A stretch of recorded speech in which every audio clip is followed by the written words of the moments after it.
Welcome to Yerevan, the artistically talented capital of Armenia. Our airplane just has landed at the foot of Mount Ararat and dropped us at Armenia's cultural hub. In 2019, approximately 1 million people live here. Quite accurately spoken, that's 1/3 of Armenia's total population. People of Yerevan call their lively metropolis lovingly the Pink City. At sunset time, numerous buildings exhibit rosy glowing facades, which are made from a local volcanic stone. In a hidden corner, behind the walls of our cozy hostel, we come down to relax. And after an uplifting breakfast, we are ready to start our trip through the north of Armenia. Bari Chanapar, let's have a good trip.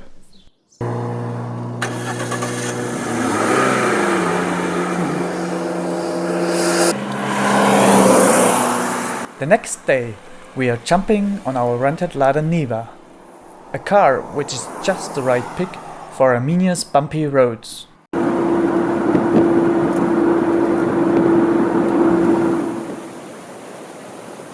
Our first encounter with the countryside of Hayastan is within a small hike near the town of Garni. End of May, still plenty of icy water comes from the snow-covered peaks of Gegham mountains.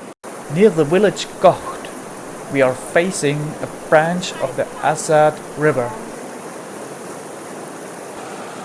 We can't find a bridge, so we take off our shoes to cross the creek. The water is damn cold. Luckily, not having slipped into the water, we are now climbing up the valley.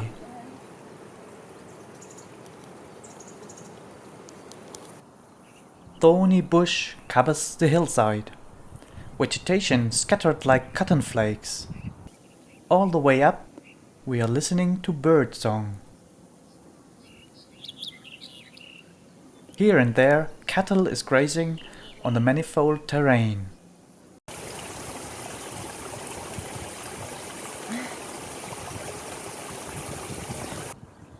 On the way to the ridge, we discover a tiny but beautiful red flower.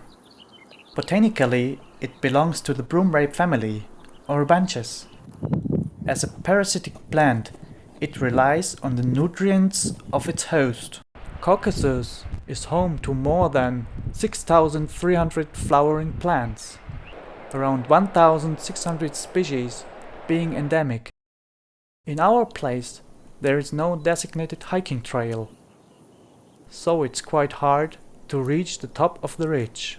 Finally, we are rewarded by a wide view of the valley. Da hat man schon ein bisschen Muffensausen.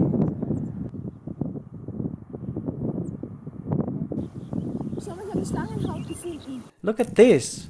I found a snake skin. It might have been a big one. A few snakes will cross our way onwards. Having passed through the densest bush, the landscape eventually opens up.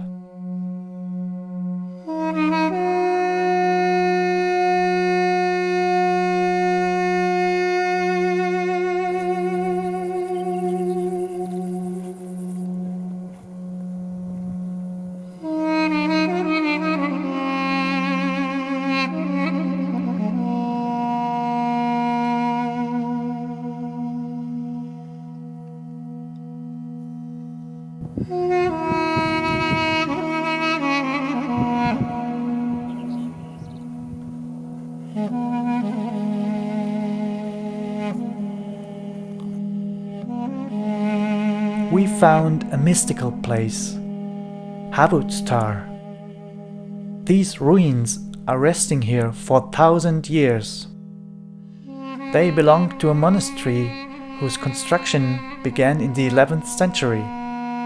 An earthquake was its downfall, but the spirit of this place re-echoes into eternity.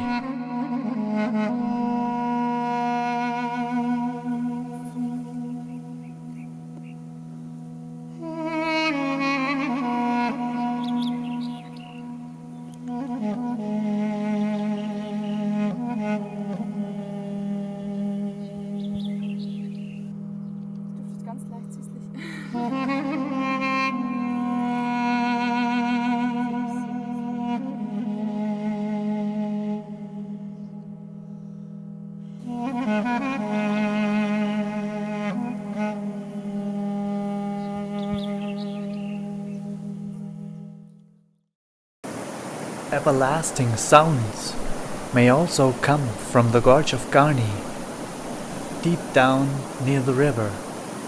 Here we witness a masterpiece of nature, the Symphony of Stones.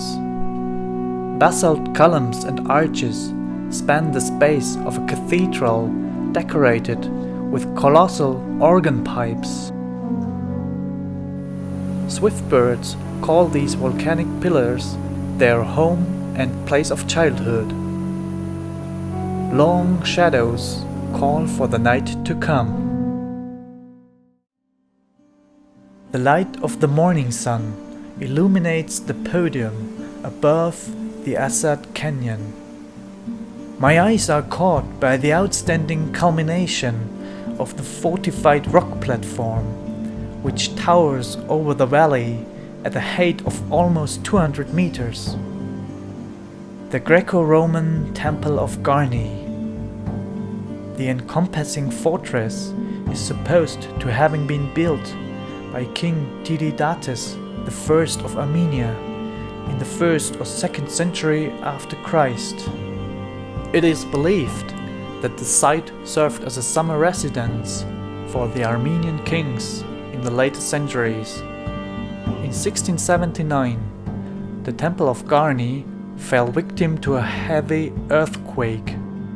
For 300 years, the temple remained as a pile of stones. In the 1970s, finally, the iconic temple was restored on the basis of 80% of its original structure.